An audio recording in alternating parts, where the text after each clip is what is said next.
Nnamdi Kanu demands trial transfer to Southeast.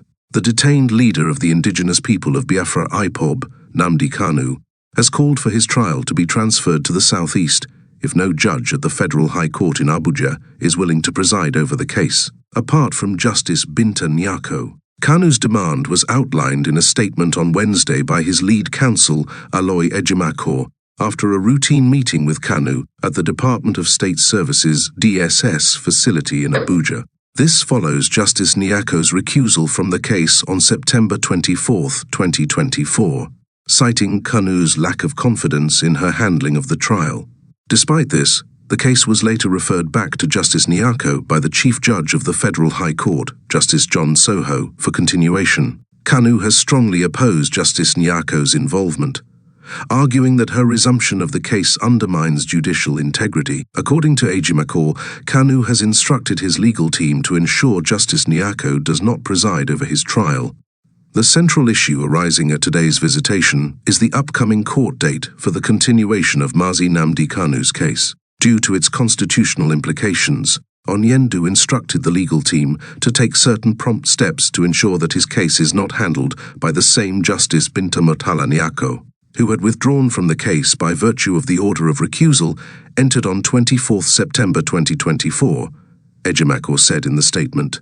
Kanu's legal team also emphasized the importance of appointing a new judge and suggested moving the trial to a federal high court in the southeast, where the alleged offenses were said to have occurred.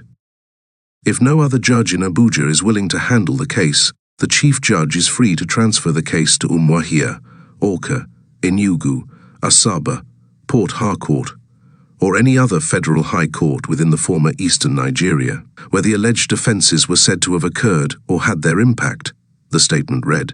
Nnamdi Kanu of IPOB has also filed a defamation suit at the Enugu High Court against the former Special Assistant on Digital Communication to ex-President Muhammadu Buhari, Bashir Ahmad. The suit centered on alleged statements made by Ahmad via his ex-account, formerly Twitter, on January 19, 2025, labeling Kanu a terrorist and accusing his supporters of being enemies of the country.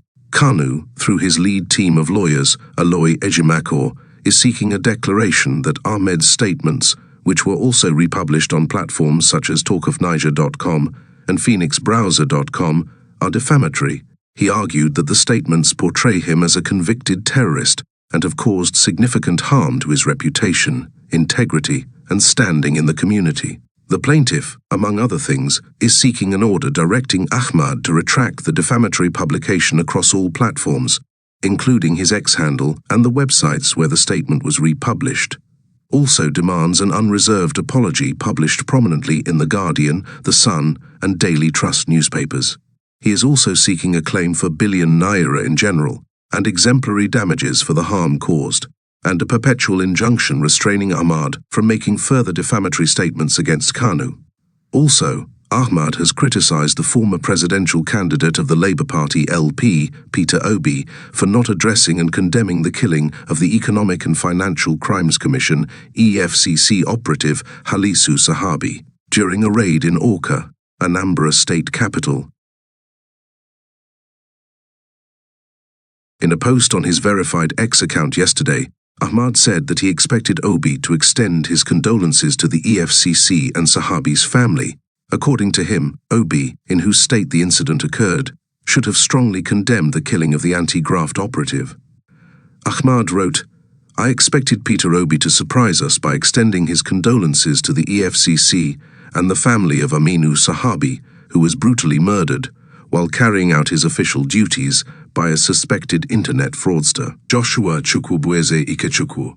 The so-called Ahmad has been known for looking for trouble, and I commend our great leader for making this legal move at this point. No more shall they get away with their hateful actions. Stay tuned for more updates and have a blessed day." But legal practitioners have described the detention of Nnamdi Kanu as trial by ordeal as against the required trial by the Constitution. The lead legal counsel to Nnamdi Kanu, Aloy Ejimakor Esquire, made the assertion during a press briefing with journalists in Abuja. According to Barrister Ejimakor, the case has turned from a judicial matter to a political matter, owing to the calls from persons and organizations calling for a solution of the case outside the judicial part. Apparently, in taking the decision to proscribe IPOB and declare it a terrorist group, neither the Southeast governors who fired the first salvo, nor the federal government had recourse to Section 42 of the Nigerian Constitution, which is a fundamental right, a section guaranteeing the fundamental right of every Nigerian against discrimination based on ethnicity. I'm saying this because later in time, this matter went to court, and the High Court of Enugu State, in a landmark ruling, pronounced the executive action or administrative action leading to that prescription as violative of Section 42 of the Constitution, based on some ethnic considerations against the Igbo.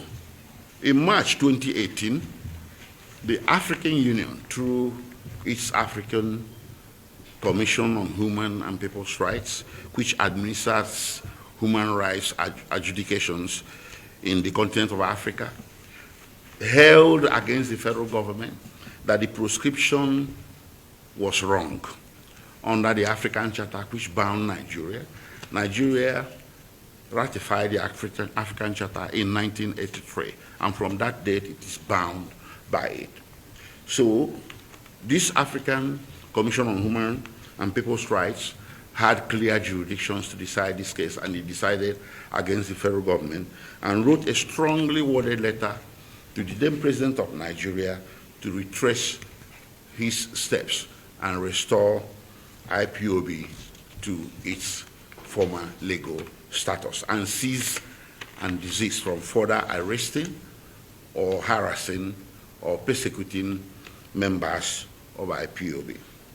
Yet, from the date of issuance of that decision to when the former president left office, nothing was done. Rather, the opposite was done. Aloy Ejimako, while narrating the ordeals faced by Nnamdi Kanu, said in spite of Nigeria being a ranking member of African Union, the government had failed to implement provisions of the African Charter as well as other regional and international human rights laws and standards. The persecution, prosecution, arrest, torture, everything became even worse. It is pertinent to mention at this juncture, perhaps as a necessary digression, that had the former president of Nigeria implemented that directive issuing from the African Union, a lot of people who died, numbering in the hundreds, some say in the thousands, and in fact, including Mazi Nnamdi Kanu's infamous extraordinary rendition from Kenya in 2021, wouldn't have happened. A lot of lives would have been saved, and the nation would have been more at peace. And we will not have the insecurity that we are grappling with today in the Southeast. And further to the decision of the African Commission on Human and People's Rights, the United Nations, through its special rapporteurs, transmitted a decision in 2020, May, precisely 2020, no, in October 2020, condemning the proscription, IPOB, and the terrorist tag placed on it. The quotations of what they said are contained in our press release, and they are verbose. But the summary of what they are saying is that the action of the federal government was driven by some ethnic considerations against the Igbo, and that the action offended every known canon of international human rights law. Consequently, this organ, which is a very important organ of the United Nations, directed the federal government to do the opposite by deproscribing IPOB. Here we are with the dramatis personae, the most single factor in this whole saga is Mazi Nnamdi Kanu, who remains in detention to this day under questionable circumstances. The 16th of January 2025 makes it 9 years since the arrest and detainment of Nnamdi Kanu, who was charged for treasonable felony and other crimes. His legal counsel described his continued detention as illegal.